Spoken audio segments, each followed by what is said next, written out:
Amém, meus irmãos. Vamos então meditar na palavra do Senhor? Abra sua Bíblia, 2 Coríntios capítulo 5, versículo 17. 2 Coríntios 5, 17. Abriu? Vamos lá. Assim que, se alguém está em Cristo, nova criatura é. As coisas velhas já passaram, eis que tudo se fez novo. Amém. O tema que eu quero dar é recebendo a nova vida, ou assumindo essa nova vida em Cristo. Então feche os teus olhos, vamos fazer uma oração, Senhor. Pai, quero te agradecer por essa noite, por estar com os meus irmãos. Peço que a tua mão esteja sobre todos nós. Ministre a tua palavra no nosso coração, elucidando verdades. Ó Deus, eu quero pedir em nome de Jesus, ó Deus, e declaramos que somos dependentes do Espírito Santo. Pai, oramos assim, Pai, em nome do Senhor Jesus Cristo. Amém, amém. Meus irmãos, quando uma pessoa entrega a vida dele para Jesus, ele, segundo as Escrituras, ele se torna uma nova criatura, ele se torna uma nova pessoa. Tudo da velha vida não conta mais para essa pessoa. O seu passado aponta para atitudes de uma pessoa que já está morta, de uma pessoa que não existe mais. E ser uma nova criação, ou ser uma nova criatura, como diz o apóstolo Paulo aos Coríntios, na sua segunda carta, tem a ver com recebermos também uma nova identidade. E por causa dessa nova identidade, quando a palavra de Deus diz acerca de você, que você é, que você tem, que você pode fazer, realmente você precisa crer nisso, que você é, que você tem, que você pode fazer. Essa é a realidade dessa nova identidade, dessa nova criação, dessa nova vida que você recebe em Cristo. Mas também quando a Bíblia diz que tudo se fez novo, ele não está falando que Deus ele melhorou você, ou ele recalchutou você. Não, ele diz que Deus criou você novamente. Então você foi recriado. Antes de você aceitar ou entregar-se para Jesus, você era escravo do pecado, da consequência do pecado e também do diabo. Depois que você recebeu essa nova vida, se entregou para Jesus, você foi liberto do pecado, você foi liberto da consequência desse pecado e você também foi liberto do diabo. Mas você pergunta, pastor, por que então muitas pessoas que eu conheço são crentes, são cristãs, e essa realidade parece estar tão distante delas? Parece que elas vivem presas à velha vida e não parece ser tão real essa nova criação, ou ser essa nova criatura em Cristo. Eu quero falar para você que a palavra de Deus ela é verdade. Deus não mente. Mas podemos fazer algumas perguntas aqui. Por exemplo, se o salmista diz no capítulo 23, versículo 1, que nada nos faltará, então por que há tanta necessidade entre os cristãos? Se a palavra de Deus diz em Romanos, capítulo 6, versículo 14, que o pecado não tem mais domínio sobre nós, então por que muitos de nós vivemos constantemente sendo vencidos pelo pecado? Se a palavra de Deus diz lá em 2 Timóteo, capítulo 1, versículo 7, que o Senhor nos deu um espírito de força, então por que vivemos com medo? Por que tanta diferença entre as promessas de Deus, que é ministrada sobre nós nessa nova vida, e a nossa realidade do dia a dia? Porque há uma contradição tão grande entre aquilo que Deus fala, entre aquilo que Deus ministra sobre nós, sobre aquilo que Deus promete e a nossa experiência do dia a dia. Então é sobre isso que eu quero falar. Nós vamos ministrar 3 tópicos para vocês, para que tudo isso seja elucidado, esclarecido. E eu tenho certeza que o Espírito Santo vai fazer isso de forma poderosa em nossa vida. Em primeiro lugar, eu quero falar de 2 verdades. Nos relacionamos com 2 tipos diferentes de reinos, o reino natural e o reino espiritual. Também lidamos com 2 verdades, as verdades do reino natural e as verdades do reino espiritual. Por sermos seres espirituais e não somente físicos, nos relacionamos com esses 2 reinos e com essas 2 verdades, ok? Você lembra que eu falei que você nasceu de novo?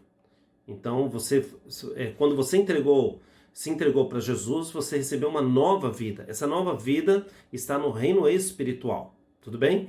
Mas você também vive no reino natural. Então, por isso que nós dizemos que você se relaciona com os dois reinos e com essas duas verdades.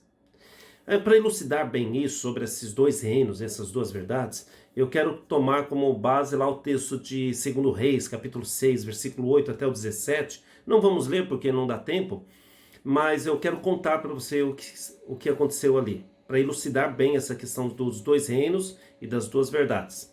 A Bíblia diz que o exército da Síria cercou a cidade de Dotã porque ali estava Eliseu e o moço dele. Foram lá para pegar Eliseu. A Bíblia diz que eles fizeram isso à noite, quando foi pela manhã. O moço de Eliseu, saindo fora de casa, viu aquele grande exército, correu, falou: Eliseu, nós estamos perdidos porque o exército da Síria está aí e veio te pegar. Eliseu sai e fala para ele: olha, não se preocupe, porque maior é o exército do Deus vivo, está conosco. Então fique tranquilos. Então presta atenção, o moço de Eliseu, quando ele falou aquilo, ele estava falando de uma realidade natural. Ele viu aquilo foi uma realidade. E ele estava mostrando uma verdade do reino natural. Eliseu, quando ele fala, ele está falando não de uma realidade natural, nem de um reino natural. Ele está falando de uma verdade espiritual, de um reino espiritual. Deu para entender isso, irmãos? Então, essa passagem, ela exemplifica bem essa questão das duas verdades dos dois reinos. Tudo bem? O que o moço mostrou ali para Eliseu era uma verdade. Por quê, pastor? Porque o exército da Síria existia e o exército estava ali. Quando Eliseu responde para o moço, ele responde acerca de uma realidade espiritual, de um reino espiritual, que também era uma verdade. Por que era uma verdade? Porque o reino de Deus é uma verdade. E o exército de Deus estava ali, ele existia. Então, esse exemplo ele é perfeito para falar desses dois tipos de verdades. Se Eliseu e o moço dele tivessem olhado somente para o reino natural e para as verdades do reino natural, eles estavam perdidos na mão da Síria. Mas Eliseu se recusou a olhar para a realidade natural, olhou para a verdade espiritual, para o reino espiritual, porque ele entendia que do reino espiritual vinha a proteção e também o livramento. E aí nós conseguimos perceber que um mostrava a realidade, o moço mostrava a realidade do reino natural e verdades do reino natural. E do outro lado, Eliseu mostrava uma realidade do reino espiritual e uma verdade do reino espiritual. Se os dois aceitassem olhar somente para o reino, se os dois aceitassem olhar somente para o reino natural, seria uma pura verdade, porque o reino natural existia e também revelava uma verdade dele. Tudo bem? Entretanto, aquele que é nascido de novo, aquele que tem visão do reino espiritual, ele não vive apenas das circunstâncias e das situações do reino natural, mas ele também vive das circunstâncias e das verdades do reino espiritual. Então, a realidade do reino espiritual, por muitas vezes, ela vai se chocar, ela vai diferir das verdades do reino natural. Tudo bem, irmãos? Deu para entender isso? Em segundo lugar, eu quero falar que a palavra de Deus é espiritual. Quero mostrar para você que a palavra de Deus tem o seu lugar, ocupa o seu lugar no reino espiritual. Diante dessa aparente contradição que existe daquilo que Deus fala com aquilo que nós vivemos como cristãos, eu quero dizer para você que as duas posições são verdadeiras e são reais. Aquilo que Deus fala, aquilo que Deus promete é verdadeiro. Aquilo que nós vivemos no nosso dia também é verdadeiro e é real. Só que aquilo que Deus fala, o que a palavra de Deus diz, está dentro de uma posição no reino espiritual. E aquilo que nós vivemos no nosso dia a dia, aquilo que nós tocamos, aquilo que nós presenciamos no nosso dia a dia, também são reais e são verdadeiros. Então, por isso que eu preciso mostrar para você que a palavra de Deus ela é espiritual. Se você for lá para João, capítulo 6, versículo 63, eu não vou abrir, mas vou mencionar, diz que a palavra de Deus é espírito. Mateus, capítulo 4, versículo 4, diz que a palavra de Deus sai da boca do Senhor. Então, a palavra de Deus ela é espiritual. Ela ela fala de um Deus que é espírito, fala de um reino que é espiritual, revela verdades que são espirituais. Então a palavra de Deus é espiritual. Não quer dizer que as circunstâncias da vida, que aquilo que é palpável, aquilo que é perceptível pelos sentidos, não sejam verdades e não sejam reais. São reais e são verdades. Por exemplo, no nosso calendário diz que Cristo viveu e morreu há 2000 anos atrás. Mas no calendário de Deus diz que isso aconteceu antes da fundação do mundo. Um outro exemplo é a questão da salvação. A salvação, quer dizer, o plano da redenção, a substituição, a reconciliação, ela nos fala de uma verdade que é espiritual, mas que ela só interfere no reino natural quando quando um pecador entrega a vida para Jesus e confessa Jesus, crê em Jesus, se arrepende. Então ela interfere diretamente no reino natural, mas ela só faz isso quando alguém como eu e você, e alguém que entrega a vida para Jesus, assume a sua posição de pecador e fala, eu preciso de Jesus. Então essa verdade, eu estou querendo mostrar para você que essa realidade, essa verdade do reino espiritual, ela passa a interferir diretamente no reino natural quando um pecador se arrepende e entrega a sua vida para Jesus. Então a palavra de Deus é espiritual. Essa realidade, ela pode muitas vezes se chocar com a realidade natural. A palavra de Deus, que é espiritual, pode se chocar com as circunstâncias que é realidade de um reino natural. Agora, a partir da hora que há um novo nascimento, que nós mencionamos lá no começo, a partir da hora que uma pessoa entrega a vida para Jesus e nasce de novo, ela passa a ser responsável. Você é responsável, eu sou responsável, nós somos responsáveis em trazer esta realidade do reino espiritual, essa verdade do reino espiritual para o reino natural. Deu para entender até aqui, irmãos? Mas isso só acontece pela fé, porque a fé nos leva a ignorar, rejeitar o relatório natural, isso quando há o choque, quando a realidade natural está chocando com a realidade espiritual, quando a verdade natural está chocando com a verdade espiritual. Então, isso acontece pela fé. A fé nos leva a rejeitarmos qualquer relatório que difere da palavra de Deus. Então, nós rejeitamos. E a fé nos leva a nos apegarmos na realidade da palavra de Deus. A fé nos leva a nos apropriarmos da palavra de Deus que está no reino espiritual. Por exemplo, vamos ler 2 Coríntios capítulo 5, versículo 7, que diz assim, andemos por fé e não por vista. Andar por fé no quê? Na palavra de Deus. Quando se fala de não andar por vista, nós estamos falando das coisas que se veem, as coisas que você pega, que você sente, você toca. Então, o único meio de nós experimentarmos as verdades da palavra de Deus, que é espiritual, que eu estou mostrando para você que é espiritual, em nossa vida diária, no dia a dia, é ignorarmos o relato. Sempre quando há o choque, ignorarmos o relato do reino natural, das verdades naturais, e nos apegarmos firmemente às verdades e o relatório que é dado pelo reino espiritual, que é revelado através da palavra. Presta atenção, 2 Coríntios capítulo 4, versículo 18, diz assim, não atentando nós nas coisas que se veem.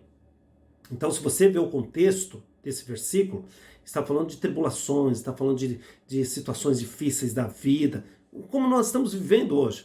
Então, se você olhar o contexto, você vai ver que o apóstolo Paulo está escrevendo para pessoas que estão passando por situações e tribulações.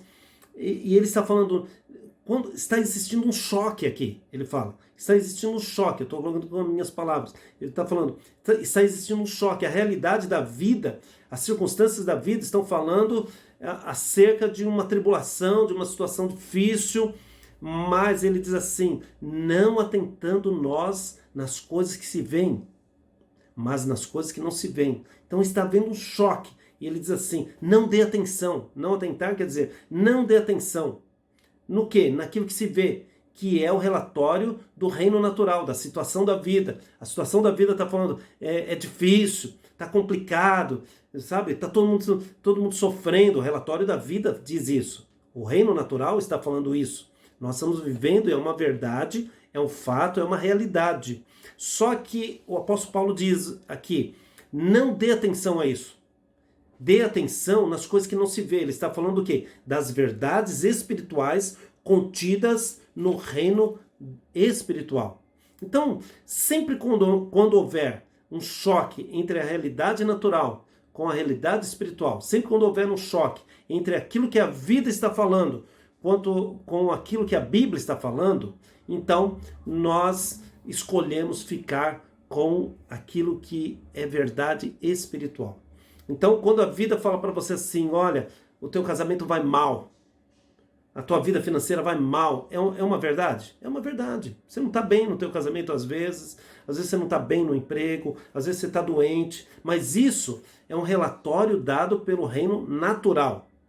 Quando isso acontece, o apóstolo Paulo está dizendo assim, não dê atenção para isso. Agora se volte para a palavra de Deus, se volte para as verdades contidas na palavra, a palavra de Deus que está e tem a sua posição no reino espiritual, que são verdades espirituais. Ele fala, rejeita, quando houver esse choque, quando a verdade do reino natural, quando as verdades das circunstâncias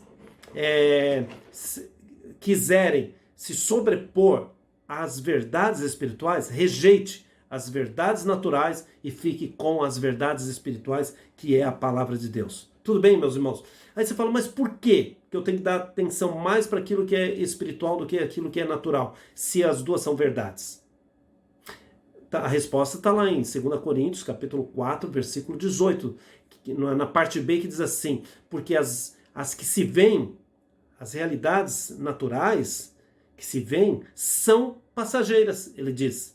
Mas as verdades espirituais, as que você não vê, elas são eternas. Um dia, aquilo que é natural vai passar, aquilo que é sofrimento vai passar, aquilo que é tristeza vai passar, mas aquilo que é espiritual vai permanecer para sempre. Então, dê atenção mais às verdades espirituais, que são eternas. Então, a nova criação, a nossa posição em Cristo, tudo aquilo que Deus diz que nós somos, que nós temos, que nós podemos, não está num plano e no reino natural. Está num plano e ocupa o seu lugar no reino espiritual. E cabe a cada um de nós trazer a manifestação destas verdades do reino espiritual, que está contido na palavra de Deus, que é espiritual, trazer a manifestação dessas verdades espirituais para o reino natural. E isso é feito pela fé, meus irmãos, é feito pela fé. Em toda situação que você viver, que nós estamos vivendo hoje no mundo, eu estou vivendo uma verdade natural. Você está vivendo uma verdade natural,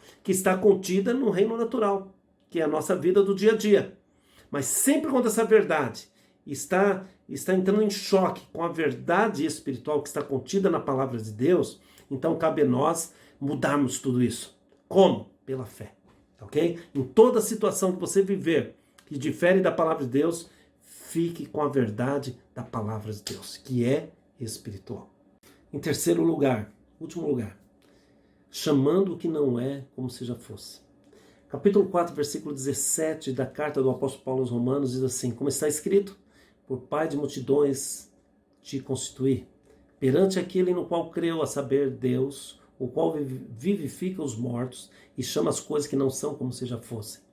Em terceiro lugar, chamando o que não é como se já fosse. Deus chama as coisas que não são como se já fossem. E Deus, então, ensina Abraão a operar a fé. Deus chama Abraão, fala, Abraão, você não será Abraão, o derrotado, o desgostoso, o magoado, o solitário, o abandonado. Não. A partir de hoje, você será Abraão, pai de multidões. E Deus, então, ensinando a Abraão essas questões da fé, passou a exigir que Abraão assim se chamasse a si mesmo. Pudesse mencionar sobre si mesmo, falando, eu não sou mais um derrotado. Eu não sou mais qualquer um, agora eu sou Abraão, pai de multidões. E então ele passou a se chamar e ser chamado de pai de multidões, Abraão. E que era uma profecia, porque não tinha acontecido. Era uma coisa que não tinha se materializado ainda. Então, percebemos que ali aconteceu aquilo que mencionamos no tópico anterior, do choque das duas verdades e dos dois reinos. A verdade natural e a verdade espiritual. O reino natural e o reino espiritual. Enquanto o reino natural, a verdade natural, que era uma verdade, era um fato, era um real, dizia para ele assim: Abraão, larga disso. Você não tem filhos, como você vai ser pai de multidões? Enquanto a verdade natural, a circunstância da vida dizia para ele: olha, aceita que você é um derrotado, aceita que você nunca vai ser um vencedor, aceita que você nunca vai para frente, que a igreja nunca vai avançar, que a tua célula nunca vai ser próspera, que você nunca vai ser um grande líder. Aceita que você é um coitadinho, Abraão. Não vai por esse caminho, não. Enquanto a verdade, ou as verdades do reino natural dizia isso, a verdade, ou as verdades do reino espiritual falava diferente. Você é pai de multidões. Você é um vencedor. Você é um grande líder. Não é força de expressão. A Bíblia diz exatamente isso. Que enquanto uma verdade falava para ele que ele não era pai de multidões, a outra verdade, que era espiritual, dizia: você é pai de multidões. E lembra, sempre quando há um choque do reino natural, das verdades naturais, que querem se sobrepor às verdades e ao reino espiritual, eu e você sempre ficamos com a verdade e as verdades do reino espiritual. E Deus age assim. Deus age dessa maneira, exige que você faça a mesma coisa. Olha, Amós, capítulo 3, versículo 3, diz que não tem como andar junto se não estiver em acordo. Se você quer andar com Deus, você precisa concordar com Deus e estar de acordo com Ele. Isso quer dizer, tem que dizer, falar o que Ele fala. Tem que fazer assim. Olha o que diz Efésios capítulo 5, versículo 1. Sede imitadores de Deus. Sede imitadores de Deus como filhos amados. Isso quer dizer o quê? Imitar aqui está querendo dizer na forma de agir. Falar o que ele fala, mencionar o que ele menciona. Se ele disse para Abraão: você não é mais um derrotado, você não é mais um solitário, você não é mais um velho abandonado, você não é qualquer um mais, mas a partir de agora você é pai de multidões. Você recebeu uma promessa, Abraão. Você é Abraão. Mesmo que não tenha acontecido, você tem que concordar com Deus. Se Deus falou para você: você é mais do que vencedor, você fala: não sou vencedor. Pelo amor de Deus, meus irmãos, Deus está falando: você vence por Cristo Jesus, você é mais do que vencedor. Não há condenação para aqueles que estão em Cristo Jesus. A Bíblia diz isso. Você prefere discordar de Deus, é isso? Deus está falando para Abraão: Abraão, concorde comigo, você quer andar comigo? Tem que operar na fé. Operar na fé é falar algo que ainda não aconteceu. É assim que Deus age. Deus chama aquilo que não é, como se já fosse. Ele quer que você faça isso. Se o teu casamento não tá bem, começa a chamar aquilo que não é, como se já fosse. Se a vida financeira não está boa, começa a chamar aquilo que não é, como se já fosse. As portas vão começar a se abrir, porque assim é a única maneira, o único meio de trazer a realidade, as verdades do reino espiritual, para intervir diretamente no mundo natural, é mencionando, falando as verdades do reino espiritual acerca de nós, acerca da igreja, acerca da tua família, acerca da tua vida sentimental, da tua vida emocional. É assim que funciona. Transformamos a realidade natural, mencionando as realidades espirituais. Você quer ver? Romanos capítulo 4, versículo 12, diz que nós devemos seguir o exemplo de Abraão, que agiu pela fé, e que nós também precisamos agir pela fé. O que Deus fala de você? Busque na palavra. Olhe a palavra. Olhe a palavra de Deus, que não é do mundo do reino natural, é do reino espiritual. Olhe para a palavra. Veja o que Deus fala de você. Comece a mencionar o que Deus fala de você, da sua família, dos seus negócios, das promessas que Ele fez para você. Comece a falar, comece a mencionar. Você vai ver que vai haver uma interferência direta das verdades do reino espiritual sobre as verdades do reino natural. E vamos mudar essa situação. Vamos mudar essas circunstâncias em nome de Jesus. Eu quero orar por você. Feche os teus olhos. Pai, eu quero em nome de Jesus orar pelos teus filhos que estão conosco. Oro, Senhor, por essa família, oro por esse irmão, oro por essa por essa irmã. Oro, Senhor, por esse que está sofrendo e que talvez as verdades do reino natural estão falando para eles: olha, você é um derrotado, você não vai sair dessa, você não vai viver bem, você não vai ter um bom casamento, Senhor. Talvez as verdades do reino natural estão dizendo isso, mas as verdades do reino espiritual do qual nós nos apropriamos hoje está dizendo o contrário. Você é vencedor, você é mais do que vitorioso, a tua vida vai ser de sucesso, você vai romper, você é cidadão do céu. Deus, eu oro por esse teu filho, oro por essa tua filha, oro por essa família agora. Coloca as tuas mãos sobre eles, os abençoe agora. Senhor, que as verdades do reino do Espírito, do reino espiritual, possa, Senhor, intervir diretamente no reino do mundo natural. Pai Santo, eu oro assim em nome de Jesus. Amém, meus irmãos? Talvez você nunca aceitou a Jesus, nunca entregou a vida para Ele. Quer receber essa nova vida? Eu estou falando aqui sobre uma nova vida, uma nova maneira de ver, uma nova maneira de pensar, uma transformação que começa por dentro, aqui dentro, com verdades espirituais. Você quer entregar a sua vida para Jesus? Você quer falar: Senhor, eu quero receber essa nova vida? Os irmãos estão colocando no chat o meu telefone. Manda uma mensagem no meu WhatsApp. Fala: eu quero entregar minha vida para Jesus. Eu vou estar orando por você. E se de repente você está aqui com a gente, está afastado, está desviado, como dizem, quer voltar hoje para a casa do Pai, coloca no chat, o meu telefone está aí, manda uma mensagem para mim. Fala assim: eu quero entregar minha vida para Jesus. Eu quero voltar para o Senhor Jesus hoje. Coloca aí no chat e eu vou estar orando por você. Manda uma mensagem para mim. Eu vou estar orando por você.